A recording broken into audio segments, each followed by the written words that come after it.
Hello, and welcome back to the Manage Engine Insights podcast. I'm John Donegan, an enterprise analyst at Manage Engine, and I'll be your host. Today, we're talking about the effects of artificial intelligence on the cybersecurity landscape, and I'm pleased to be joined by Alex Sharpe. For over 30 years, Alex has been an expert in cybersecurity, governance, and digital transformation. He's run business units, and he's influenced national policy.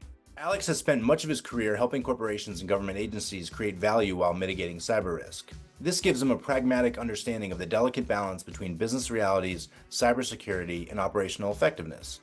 He began his career at NSA, and then he moved into management consulting at Booz Allen and KPMG. He subsequently co-founded 2 firms with successful exits, including the Hackett Group. So I guess we'll jump into it. The first question is, given the rising threat of AI-powered cyber attacks, what advice would you have for organizations and users who are trying to remain vigilant?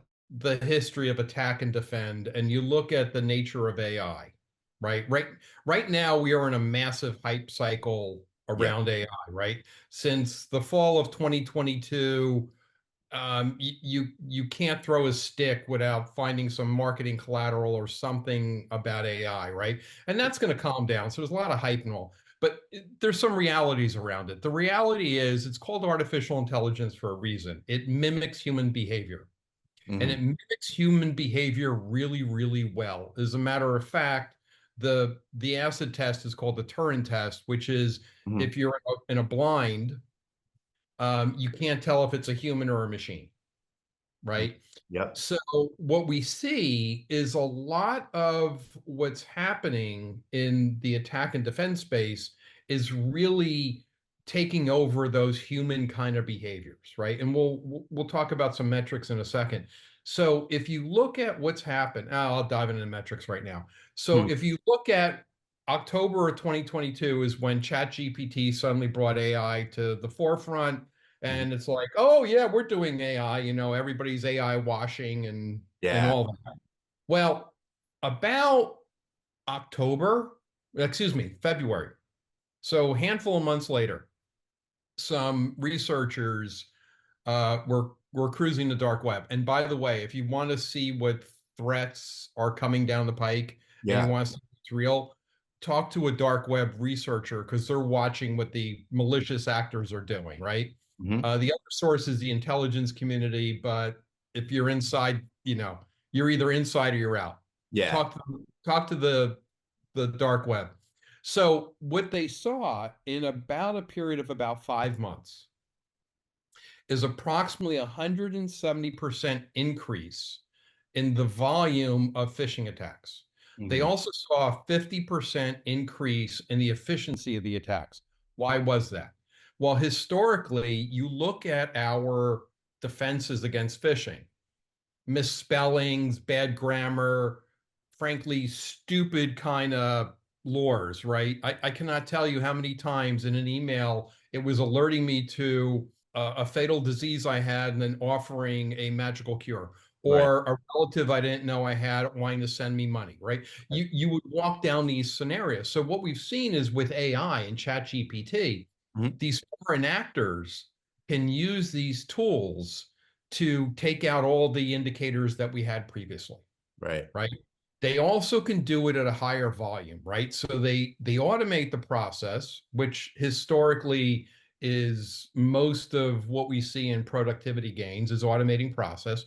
So we see the tools for a very low cost being able to send out tens of thousands of campaigns. They see which ones were not messages, but campaigns. They can send out tens of thousands of campaigns that might have 100,000 or 200,000 recipients in each. They see what works, they tweak it on the fly, they send it out again. And just by the sheer volume, they can get a huge impact. Right. And you just need one, right? You just need one. You just need one. And that's the thing about this. Everybody talks about awareness and training and all. The reality is awareness and training is incredibly valuable for a bunch of reasons, but you can't stop there, right? You have to assume humans aren't going to stop clicking anytime soon, right? So we have to assume people are going to click click on links they shouldn't. Things are going to happen. Mhm. So we start looking at additional defenses. We look at reducing the blast radius. We detect faster. We recover quicker, right? So Mhm. we see a lot of that going on.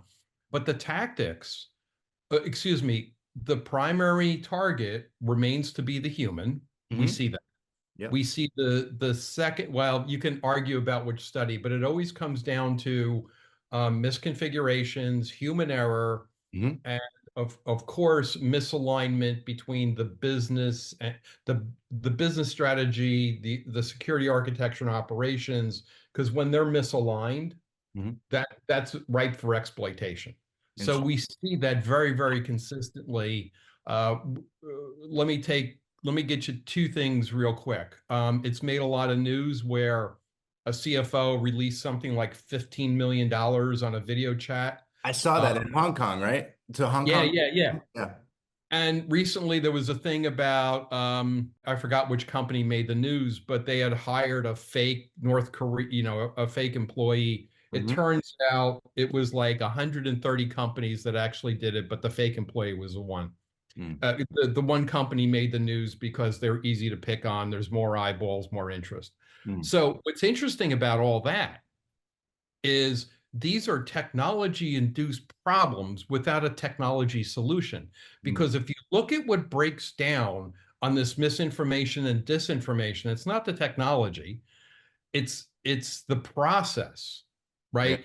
So we see malicious actors using these tools to not only do things a lot faster and adapt quicker, but also to attack the process because they know our technical defenses are the absolute strongest on the planet. Mhm. Mhm. Doesn't mean they can't be improved. It just means we're better, we're far better than everybody else. Mhm. But the process part is the next weakest link, and that's what they're attacking. Right, right. So, and you were calling this the defender's dilemma, right? So we're using AI to defend our infrastructure as well. I guess what's the new role of AI in this space, I guess? All right, so these are great age-old topics, right? So if you look at all of history, what happens? Attack and defend keeps going like this. The attacker comes up with something else, they find a defense, the attacker comes up another way to go around the defense, right? This has been going on since, humans decided to stand up and get out of the cave, right? It's just, and it happens in nature. And there is a cool term for it, the defender's dilemma. Phil Venables, the CISO at Google, yeah, he's got a great paper on it. I encourage the attendees to read it. It's really good. But the idea is, if you look at what's going on in the cyber industry, we don't have enough resources. We have skills mismatch, and a lot of the resources we have are burning out because they're doing the work of five people. Humans, we like to sleep, we like to relax, and we can't do it. Mhm. So AI, because again, it mimics human behavior, it's a fantastic opportunity to help sort through the huge volume of malicious or suspicious activity. If you look at what's going on, again with AI and some other things, the amount of traffic that's gone up, right, coming into an enterprise is just it's accelerating. The Mhm. good news is most of it doesn't get to us because ISPs and the like have actually put defenses in place to call that out. Right. A lot of them are AI based, Mhm. um, which is cool because you got to figure out what's good and bad. But then on the other side, once it gets in, the staff, like in the SOC and the threat hunters, Mhm. they are still faced with a huge amount of data. So with these AI tools, you can start coalescing down into what's the most suspicious 1%, 3%, 5%, but that's significantly better than 100, Right. right? You can also do a lot of automation on the research, right? Hey, this looks familiar. Go search the following five databases. Tell me if there's if this is a known exploit, what, give me the tactics around it. Did they look similar to something else? What are the indications of compromise, right? Help me prioritize, right? You can do all that.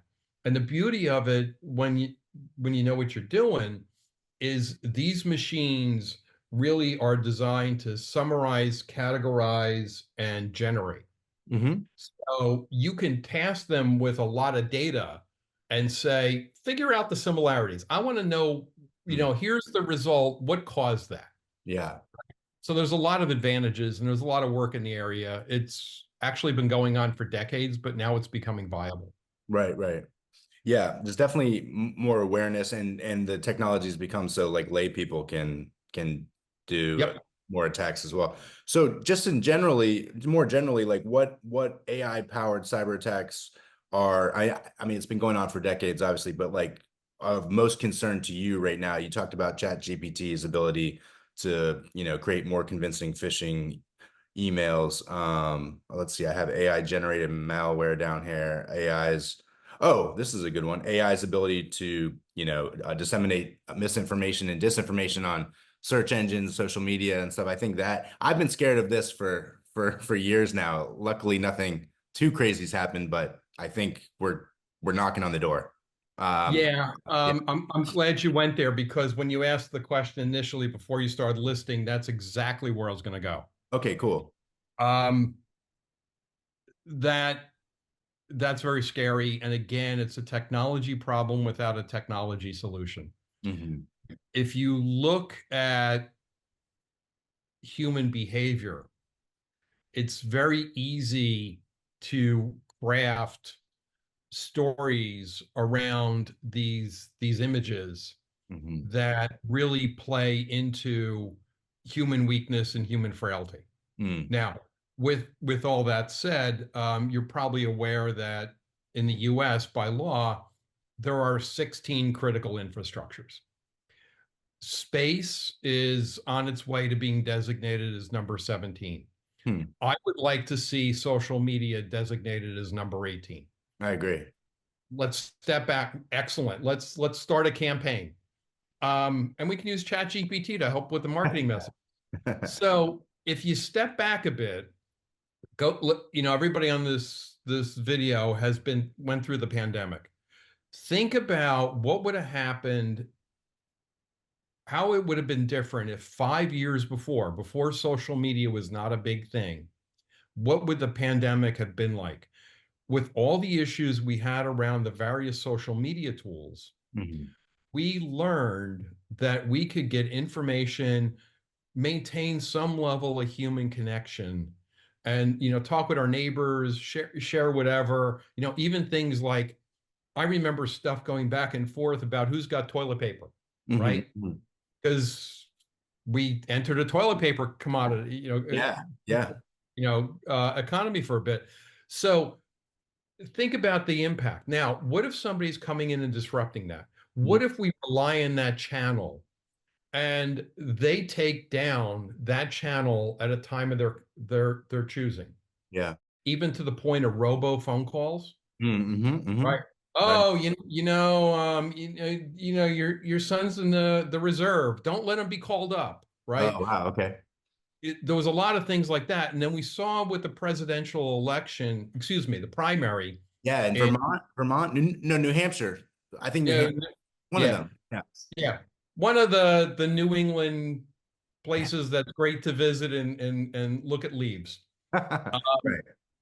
Actually, you can, great skiing and all that too, but I'm not a skier, so I think about the leaves and other cool things to do up there. Well, But you look at it, and one of the reason this stuff is done is because it works. mhm. And it's interesting if you could peel back the onion a little. If you look at a lot of what's going on in the news and congressional testimony, is it's nothing new. But Mhm. what is new is now we're automating it, Mhm. right? So I'm not going to go into specific cases because that's a distraction. But if you look at things that marketers have known, they've known that certain communities are more prone to certain activities, and once those activities happen, they're more likely to buy. Mhm. So what happens? You take an algorithm that's designed to look at huge amounts of behavior, huge amounts of data, and say, okay, what's going to prompt these people to click this link? Mhm. Right. What a surprise. The algorithms come back and tell us what we've known for 70 years. All right, what's the difference? It's no longer restricted to adults, it's going to kids. The volume is incredible. It's huge. And these companies are making a ton of money, which is always a way to get people like fired up, right? Because they feel like they're exploited. Now, take that and take a foreign nation who's trying to do us harm. They're trying to, now, I personally think they're not trying to influence the election. I think they're trying to undermine the process. Sure. Yeah. And then let us fight for ourselves. But you can see that in so many ways. There was a deep fake around an explosion at the Pentagon that caused the stock markets to drop globally. Now, it's interesting because the market went like this, and then soon all the reporting came out and said it's not true. The markets went right back. Right. It shows you the effect of the media on what's going on. And we're actually starting to see misinformation and disinformation targeting cyber professionals. The casinos in Vegas, right?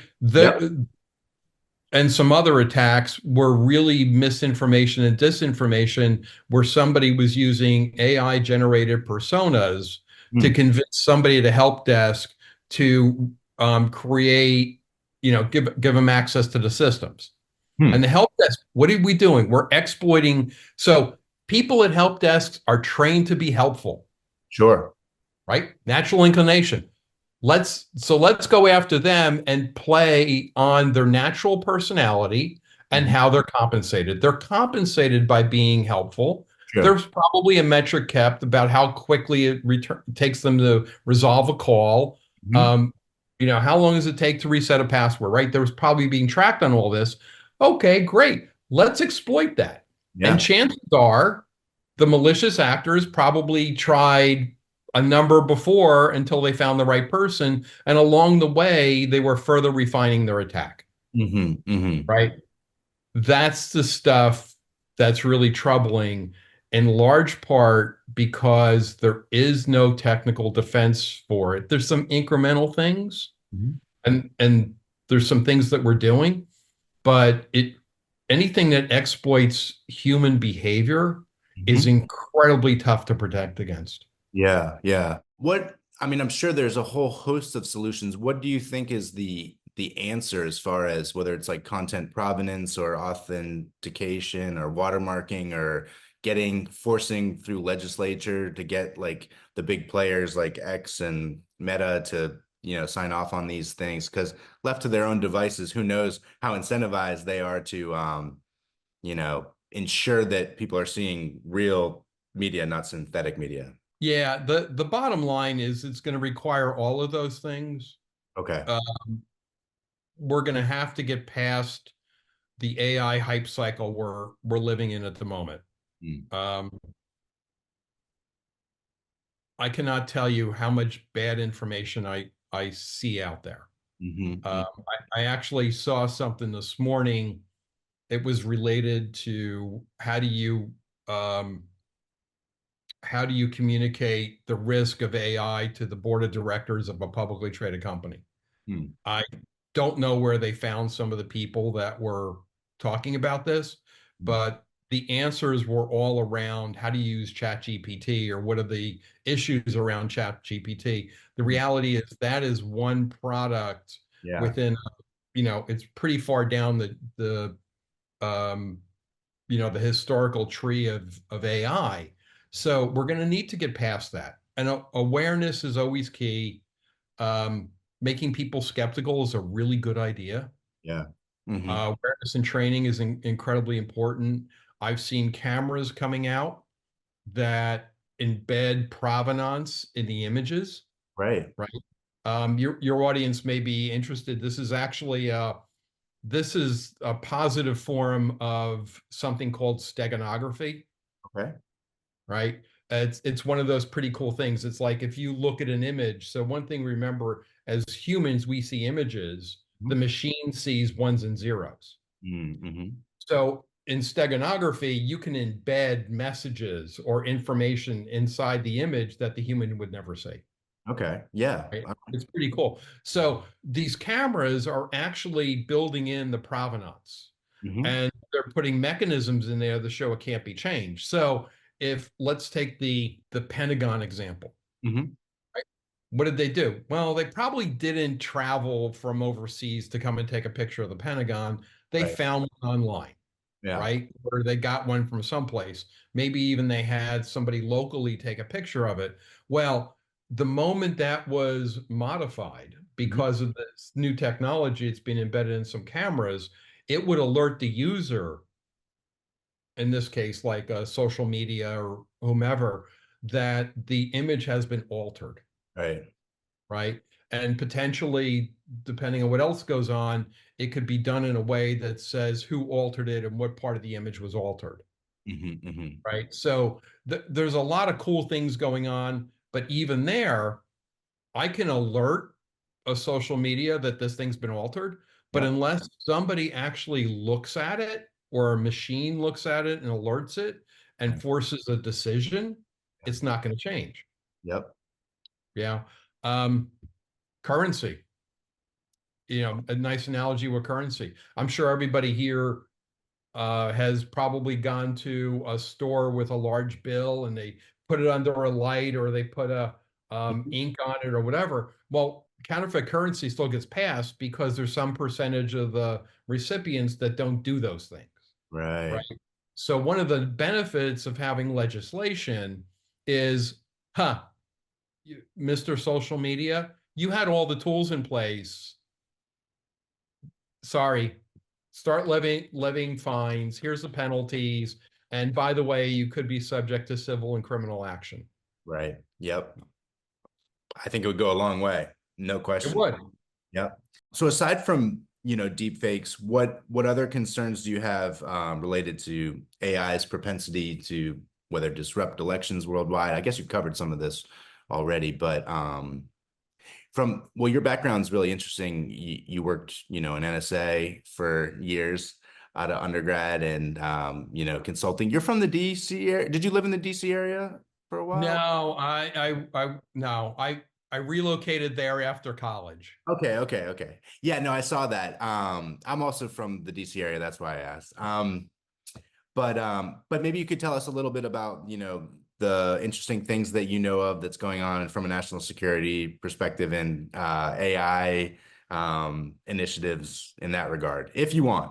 Oh, absolutely. So this is going to be a bit of myth busting Okay. and probably making myself feel a little old. So let's go back in time. I'm sure your podcasters and people looking at the video saw the movie The Imitation Game by, all about Alan Turing breaking Enigma. Yeah, yeah. Okay. Well, Alan Turing actually that movie was the title of the movie is from his paper about artificial intelligence. That's why it's called The Imitation Game. Ah, okay. It's actually pretty cool. And he's the one who created the Turing test, and the Nobel Prize version of AI is actually called the Turing Award. Mm-hmm. There's a lot of Turing stuff. Now, the name AI wasn't really introduced until 1957 by a professor out of Stanford University. Mm-hmm. So, you know, concepts versus name, all that. But what's interesting is he proposed the first proposals in his paper were all about military and intelligence applications. Hmm. And we have this thing that's sometimes referred to as tactical to practical. Okay. So the military, through agencies like DARPA, tend Mhm. to fund this stuff just like the internet because an individual company can't do it. It's that scale, it's that funding, it's that risk, right? So the ability to turn human voice into text, Mhm. that was that's done by a form of AI that was proposed by Alan Turing. The ability to change text to audio, same thing. And then the basic fundamentals of large language models. See, large language models actually work by determining the closeness of words, how much they're together. That's why you get some strange things out of them, right? Because it doesn't see context.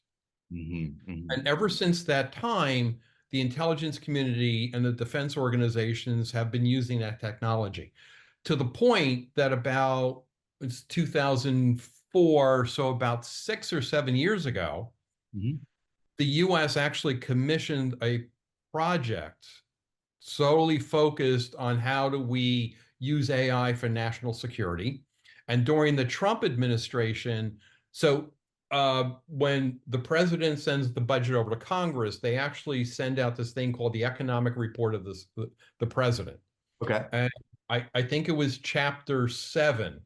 For the first time ever, an entire section was devoted to technology, and it happened to be the around AI and the threat to the United States from AI. Mhm. As a result of all this, 4 years before ChatGPT became popular in 2022, all this stuff was going on, and there was a series of initiatives that actually designated different types of technology that are imperative for the US to remain a viable economic power and to ensure the safety of the population. So listen to that. Mhm. Economic power, Yep. safety of the population, Mhm. right? It's not about necessarily national security, it's about what's going on there. Mhm. So it was long before that. Okay. Rolling the clock, my first AI project, talking about being old, my Uh-huh. first AI project is a very common use case we're still struggling with today. And that's how do we go through logs, kind Mhm. of what we talked about before, to determine which ones are the most important and what to do with them. The Yep. scary thing is, I'm told from the people that are researching that the algorithms I used decades ago are still the algorithms we're using today. Mhm.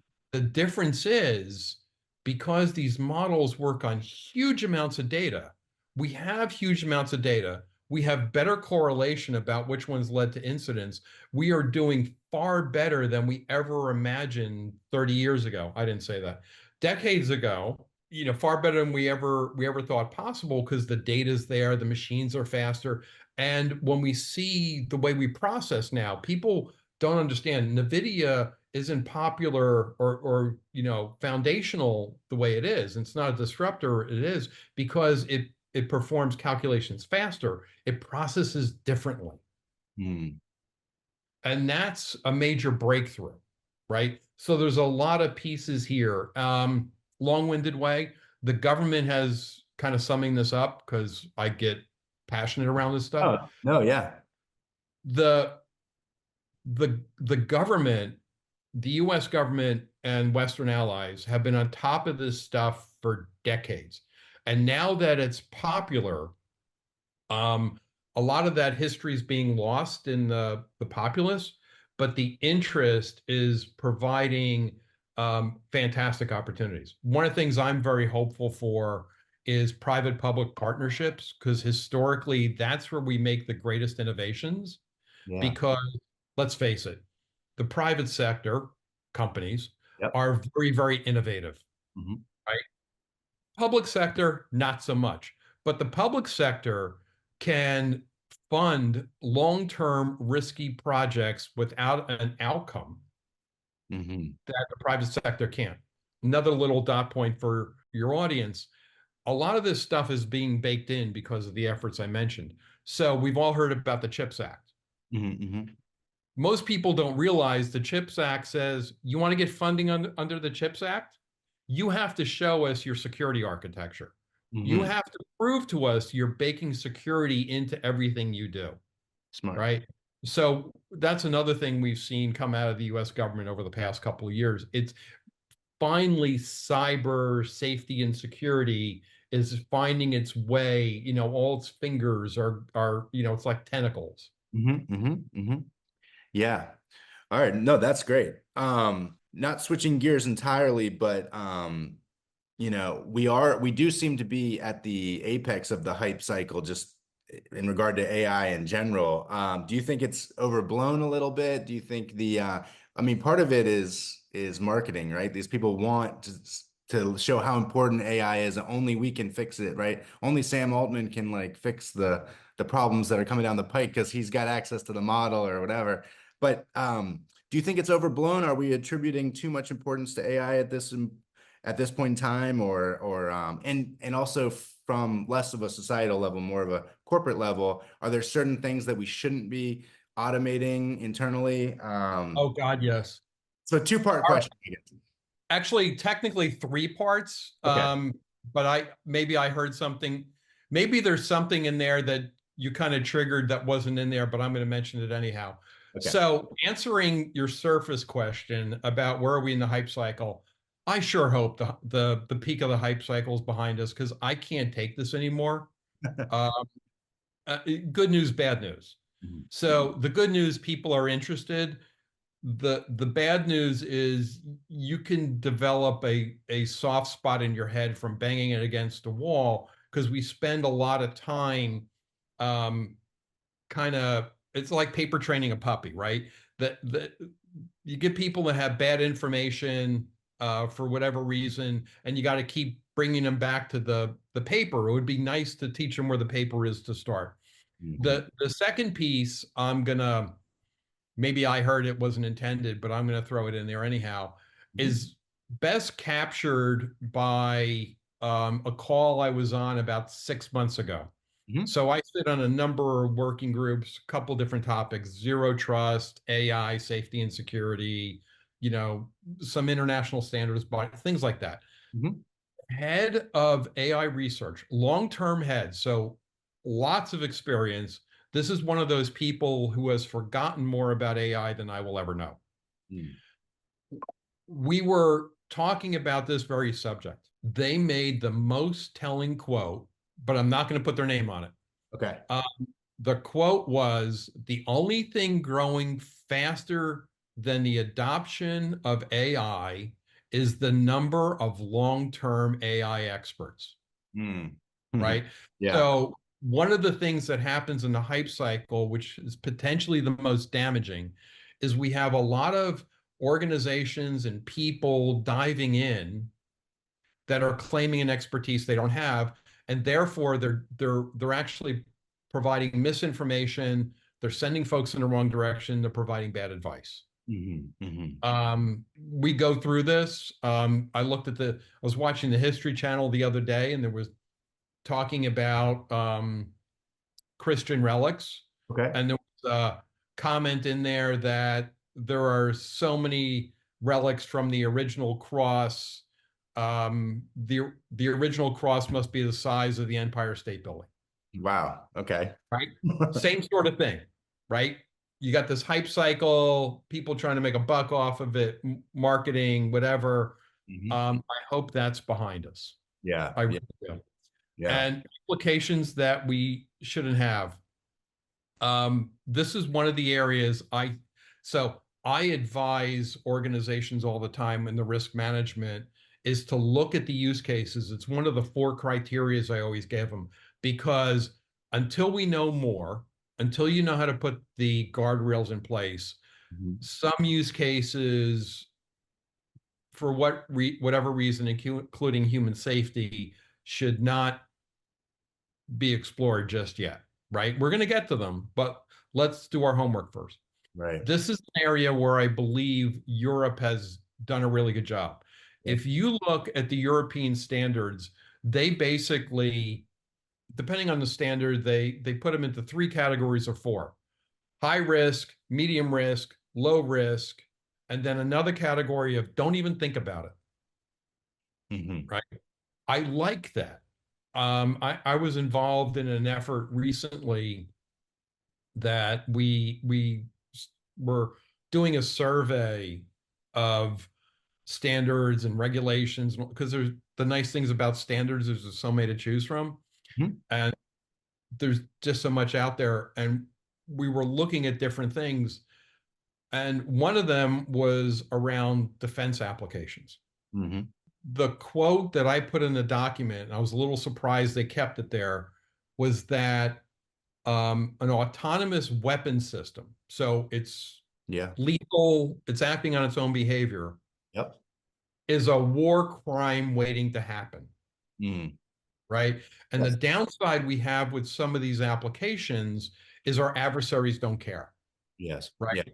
And if they're doing things at machine speeds, we don't have the time to look at every decision or have a human look at every decision or even go through any sort of process to figure out, is this the right defense or not, right?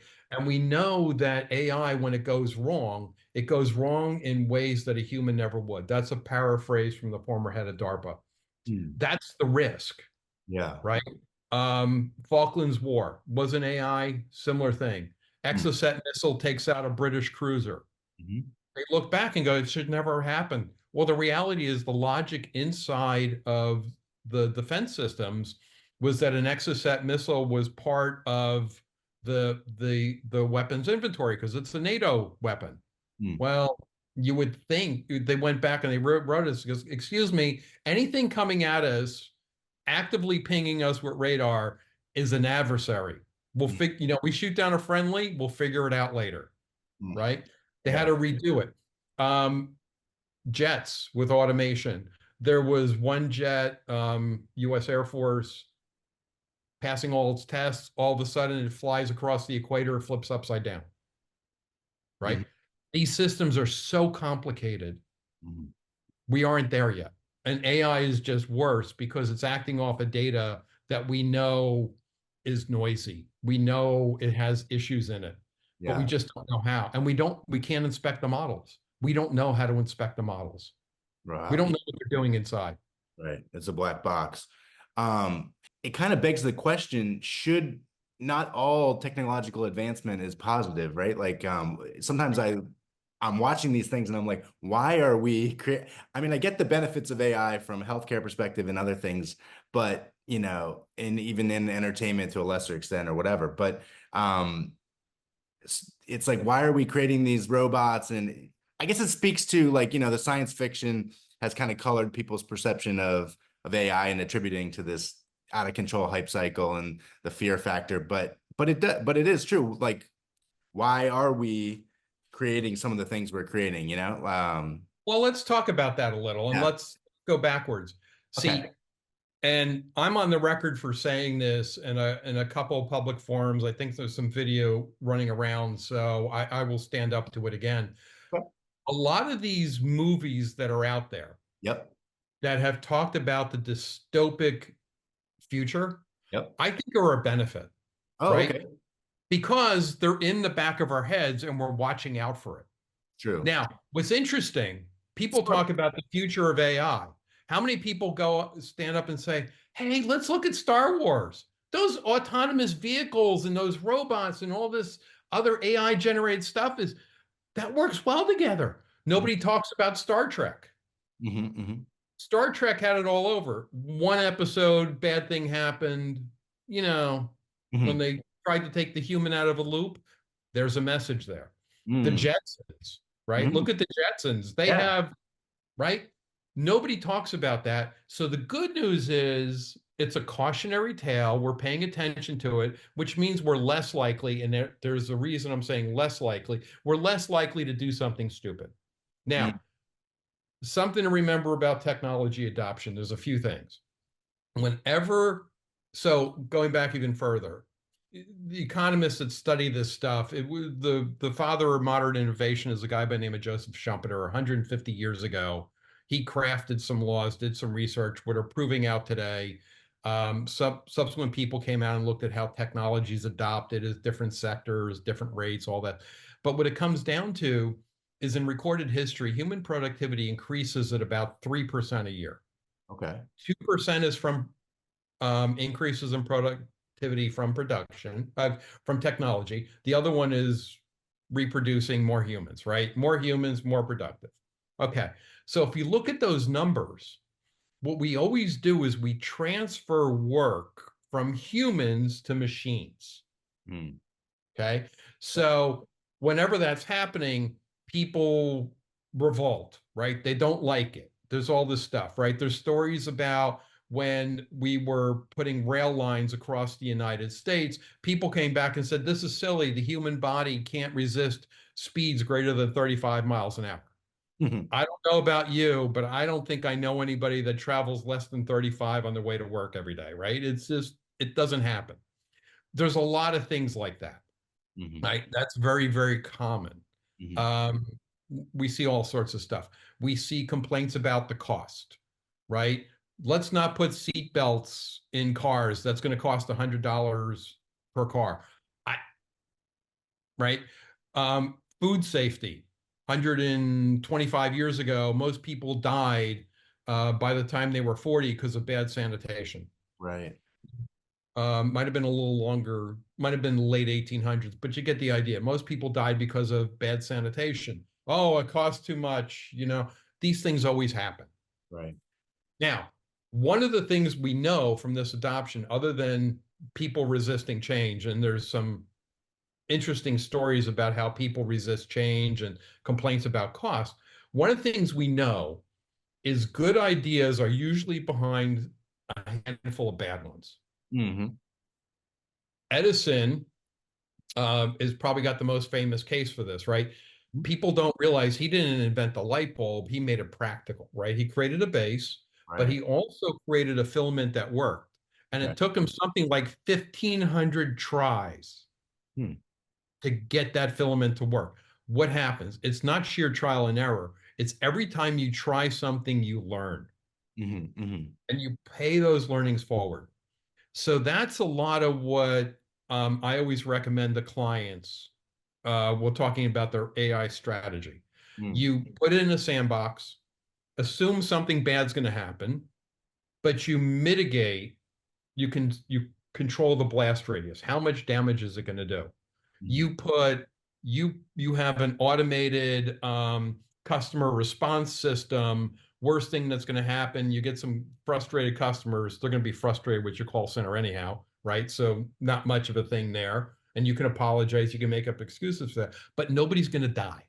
Right. And you're probably going to get some free press if something really stupid happens because the recording is going to be sent all over the place, right? That's what we see happen. Yep. But you learn from them, right? But you don't take the risk on, well, let's see what happened if we put AI inside of a pacemaker, Mhm. right? Yeah. That Yeah. goes wrong. That's not a good thing. Yeah. Yeah. No, I agree. It was in the news though. I agree that these are cautionary tales, but sometimes the makers of these things don't see them as they were intended, right? Like Sam Altman wanted Scarlett Johansson to make her voice. He didn't really understand that this was kind of a critique of that. But yeah, no, but I totally get your point, and I agree. I agree. Yeah, Um, but anyhow, I agree with what you're saying. You're absolutely right. But look at that. At mhm. the end of the day, nobody died. True. Nobody got hurt, right? But we progressed the discussions on an issue, True. That's true. learned from it, Mhm. right? So, that's kind of one of my tests. Nobody got hurt, Right. right? Sure, there was some damage done, but we know how to resolve that and we can prevent it from happening again. Yeah, no, no, no, for sure. No, no, no. I wasn't using that as an example of something bad happening. I was more using an example as like someone watching a sci-fi film being like, No, I get it. I want to create dogs that can open doors or whatever, But yeah. All right, let's switch gears a little bit. Federal data privacy legislation in the US. Do you have thoughts about these bills? They get stymied because, California legislatures worry that it's going to dilute the state level comprehensive privacy laws that exist. I think there's like 15 or 18, depending on how you consider comprehensive existing. Well, yeah, I have some thoughts on this. I think we have 19 state privacy laws right now. What nobody talks about is while we have 19 state privacy laws, we actually have 54 jurisdictions with data breach laws. Okay. Okay. So every US state, DC, possessions and territories, and it turns out the tribal nations can actually create their own privacy law depending on how their constitution is written. Hmm. So it's a complex morass in the US. And then that doesn't include the sectoral laws or the federal laws. Hmm. Right? There's actually a lot out there. Are we going to have a federal privacy law? I don't think it's going to happen. I Oh, think wow. we're more likely we are definitely going to have a federal reporting law, Okay. SERSA, right? CISA is actually going through the rulemaking on that. The act was already passed in 2022, yeah, but we're going through the rulemaking right now. So we'll have that federal reporting, Yep. and I firmly believe that as we have a big issue, we have a big effort within the United States government to do what's known as harmonization, which is a way of saying these things are more alike than others. But we're also looking at reciprocity, which means if you comply with one, you comply with the other. Mm. So we're seeing a huge movement towards that. There are, in my opinion, and I'm caveating this is not an attorney, not Sure. yeah, but somebody that has spent a lot of time in this issue and talked to a lot of people. There's two basic roadblocks, Mm. technically three. One is, let's start with the easy one. On the scope of things this country is dealing with, the privacy law Mm. a lot of attention, but Mm. I would much rather see us enact some legislation around protecting children and the most vulnerable on social media long before privacy, right? There's things like that. I'd like to get the FCC Section 302 issues resolved Yeah. before, right? Before privacy. It's important, but with that said, I also think that we, Or Section for 230, right? You mean Section 230, right, of the Communications Decency Act? yeah, that whatever sorry, I got the numbers wrong. I'm on the same page though. I knew what you meant. Told you I wasn't an attorney. Oh, by the way, this is the reason I have Google. I can make sure I get this stuff right and fact check it before I put it, keeping you around. Um, the other piece of it, quite simply, is that we have the states already putting these laws in place. The states, if we go to a federal, will have to make some concessions. Mm. They'll lose a certain amount of power, right? There'll be a lot of issues around that because if you look in the privacy laws, each one, excuse me, they're very much alike. There's been an effort to make them much alike, but they all have their own little subtleties in there, right? And it would take forever to get all the states on board to get everybody to put this in place. And then there is a small constitutional problem. Mm-hmm. The word privacy never appears in the Constitution. Mm. Mm-hmm. Mm-hmm. So that means there's a massive question of whether or not the federal government has the right to has the authority to pass a privacy law, because in our Constitution, courtesy of James Madison, Mm-hmm. if it's not specifically listed as a power of the federal government, it belongs to the state. Mm. Now, one of the exceptions that comes up is that Justice Brandeis, and I believe Justice Warren, Mm-hmm. came out and said that privacy is not specifically stated, but there are elements of privacy mentioned in certain parts of the Bill of Rights. But those only apply to the federal government.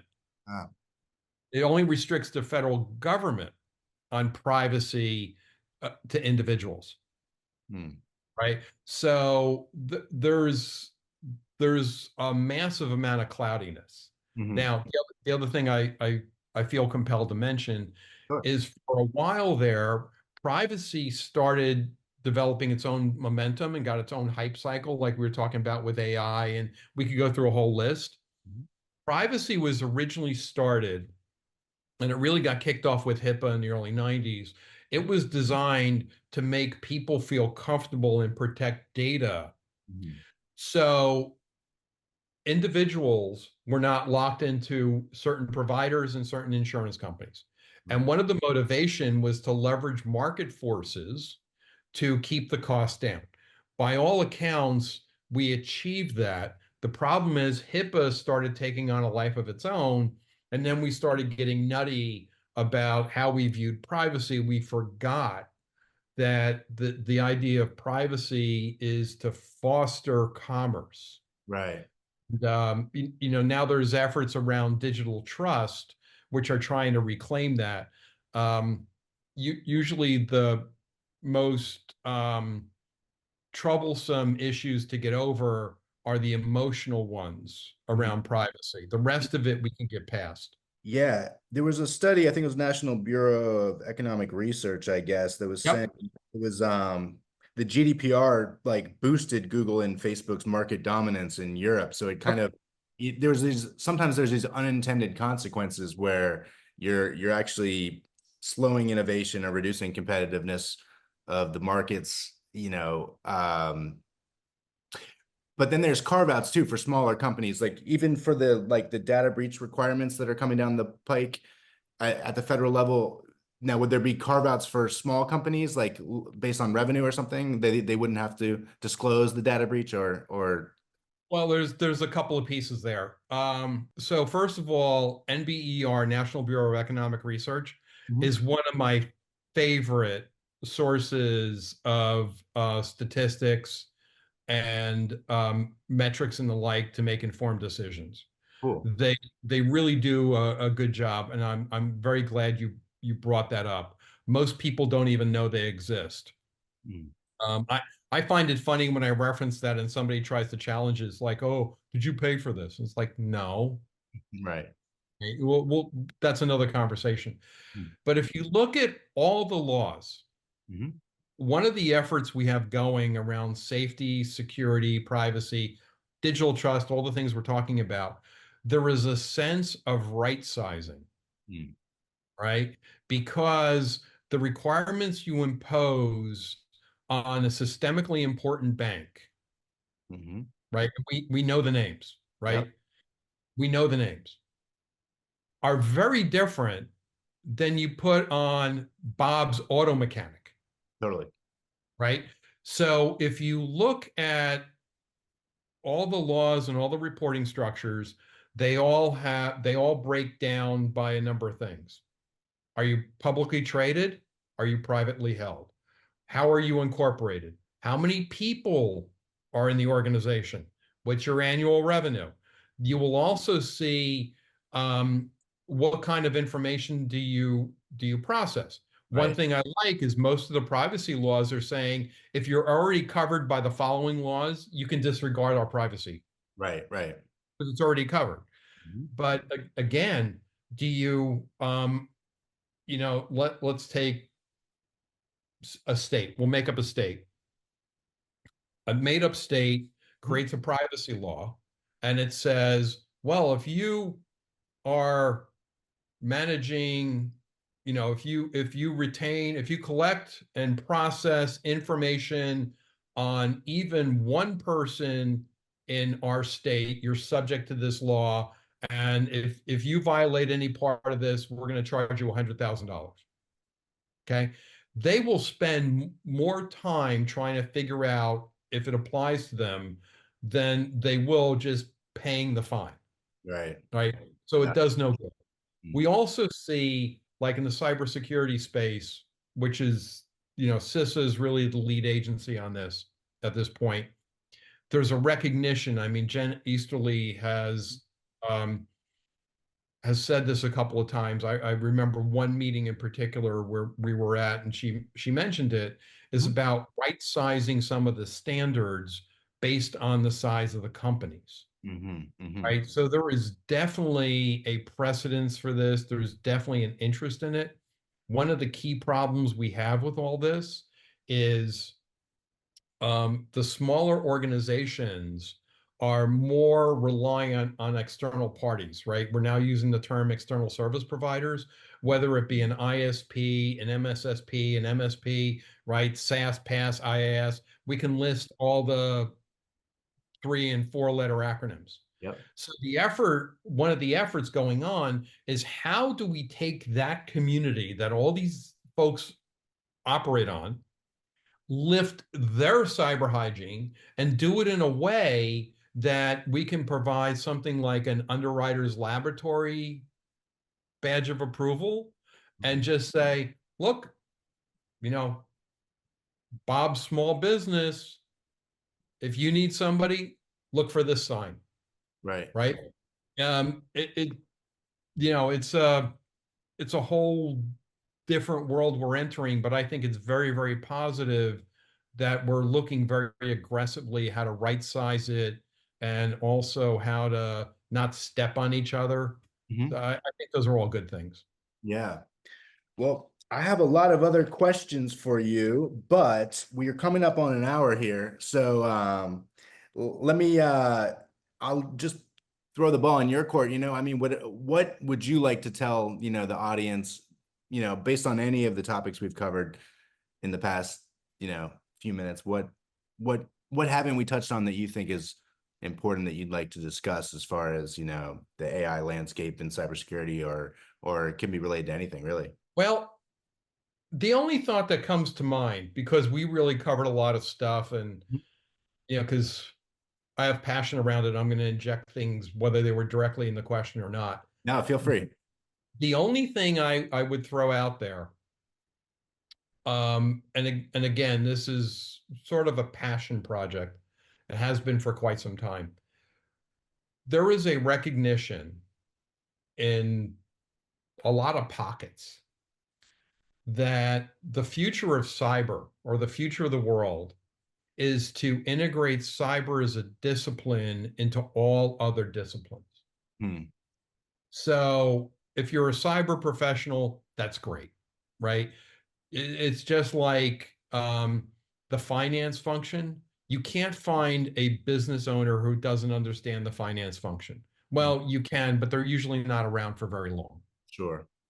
Because at the end of the day, cash is, it's the oil and it's the gasoline in your engine. Without that, you don't survive. So in the same way, we're going to continue to build people that are cyber subject matter experts, and there'll be specialties and all this. But two thoughts. One is reach across the aisle, to use a congressional term, Yeah. and work with your colleagues in the other functional areas to help them understand what you do, what's important, develop a common language, work on that. If you could do that with one person a week, your life is going to be much better. You're going to be much more valuable to your employer. Things will be great. On the other side, spend time understanding their discipline. So if you work in IT or cyber, one of the things you see is a lot of cyber folks know cyber, but they don't understand system engineering. They don't understand project management. They don't understand how the finance function works. They don't understand corporate governance. They don't understand the rest of the org chart. So spend time not only further building your cyber skills, but go outside your comfort zone. Look at tangential skills, things that are next to you or above and around, right? You hear a term, just watch a video on it, right? Read something about it. Heighten your awareness. No, it's good advice. No, that's good. That's a good thing to end on too. It's actionable. Thank you. Awesome. Well, Alex, this was a lot of fun. I really appreciate you coming on. We all do at Manage Engine. So thanks for taking the time. Oh, thank you. I really appreciate the opportunity. Anybody in the audience, feel free to Google me, Alex Sharpe. It's Sharp like a knife, SHARPE. Easy to find. Connect on LinkedIn. Anything I can do, feel free. Manage Engine's great. John's great. His team's great. All right. We appreciate it. We appreciate it. Thank you very much. I enjoyed it. Awesome. Nice to meet you, Alex. That was a lot of fun. Same here. Thank you. Bye-bye.